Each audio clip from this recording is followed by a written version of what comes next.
Shalom, saudara yang terkasih di dalam Tuhan Yesus Kristus. Selamat pagi dan selamat berjumpa kembali di dalam Renungan Harian Kristen, Morning Hope. Hari ini kita akan merenungkan kebaikan Tuhan dalam hidup kita melalui firman Tuhan. Kiranya firman Tuhan menjadi kekuatan kita sebelum memulai segala kegiatan kita di sepanjang hari ini. Dan sebelum kita merenungkan kebenaran firman Tuhan, mari kita berdoa. Bapa kami yang di surga, Bapa yang kami sembah di dalam nama Yesus Kristus. Kami mengucap syukur atas pemeliharaan Tuhan di sepanjang istirahat malam kami. Dan sebelum kami memulai hari yang baru ini, kami mau merenungkan firman Tuhan.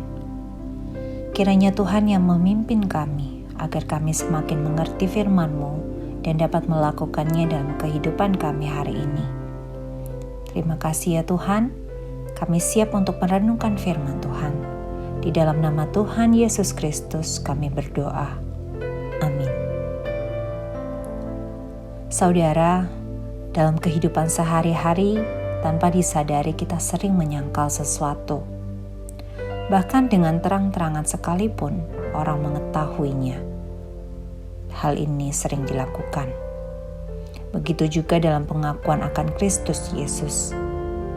Banyak orang percaya yang benar-benar yakin bahwa dirinya sudah menjadi pengikut Yesus yang sejati. Namun, apakah keyakinan yang dimiliki oleh sebagian orang tersebut sudah benar dan pasti? Biasanya penyangkalan ini terjadi disebabkan oleh yang pertama, karena kita malu atas perbuatan tersebut, sehingga kebohongan menghantui. Misalnya mencuri.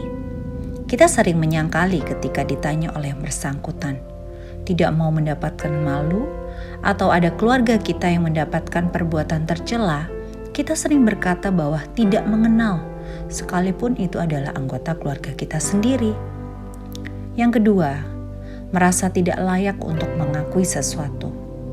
Hal ini terjadi karena merasa minder dengan keberadaan atau situasi yang lain.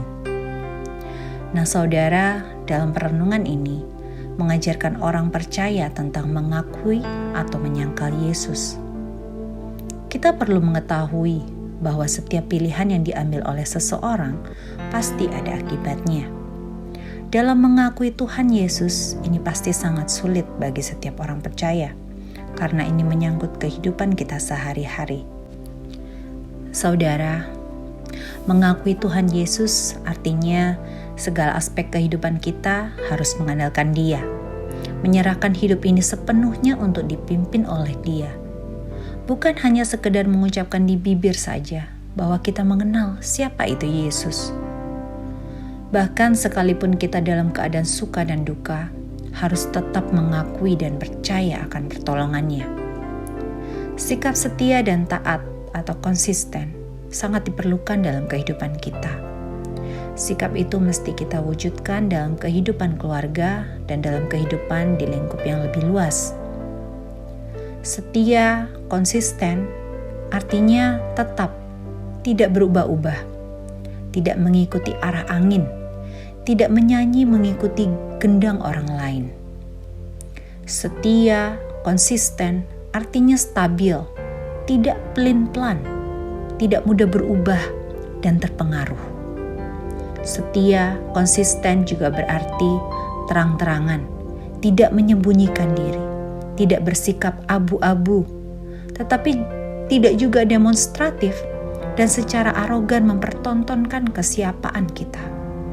Mengakui bahwa kita mengenal Kristus bukan saja kita berkata bahwa kita tahu namanya dan percaya padanya. Namun lebih dari itu, kita juga harus berani memperkenalkan namanya yang berkuasa dan berani melakukan kebenaran firman Tuhan di hadapan orang lain yang tidak mengenal dan memahami Kristus. Inilah bentuk sikap yang diperoleh dalam mengakui Tuhan Yesus sebagai juru selamat orang percaya. Berbicara tentang menyangkal, Petrus adalah salah satu contoh dalam Alkitab yang tertera orang yang menyangkal Yesus Kristus karena takut dianiaya. Kita masih manusia daging, lemah seperti Petrus. tidak jarang kita menyangkal Yesus Kristus dalam hati, pikiran, perkataan, dan perbuatan. Ketika kita terpojok, dilecehkan, tidak dihargai, terancam dianiaya, dilengserkan, ditindas, kelaparan, kesakitan, dan seterusnya. Saudaraku, penyangkalan bukan hanya yang tampak di luar, yang dilakukan Petrus, namun segala sesuatu itu berkembang dan bermula dari dalam hati kita. Seringkali yang tersembunyi di dalam diri seseorang, itulah yang menunjukkan siapa dia sebenarnya. Tuhan tidak memperhatikan segala apa yang kita lakukan di luar, betapa aktifnya kita melayani, namun Tuhan melihat apa yang ada tersembunyi di dalam kita. Segala bentuk pelayanan yang di luar ini dihasilkan oleh apa yang ada di dalam kita. Amin. Bapa kami yang di surga, dikuduskan dan dimuliakanlah nama-Mu. Terima kasih atas firman-Mu yang sudah kami renungkan pada hari ini. Kiranya firman-Mu bisa kami tanamkan di dalam hati kami masing-masing, dan kuatkanlah kami untuk melakukan sesuai apa yang Engkau firmankan seturut dengan kehendak-Mu. Bapa, ajarlah kami setiap waktu untuk selalu menyatakan pengakuan akan Kristus Yesus melalui hati yang sungguh-sungguh dan perbuatan nyata. Bapa, terima kasih. Di dalam nama Yesus Kristus, kami telah berdoa. Amin. Demikian renungan kita pada hari ini. Kiranya sukacita dan damai sejahtera memenuhi kita di sepanjang hari ini. Tuhan Yesus memberkati. Shalom.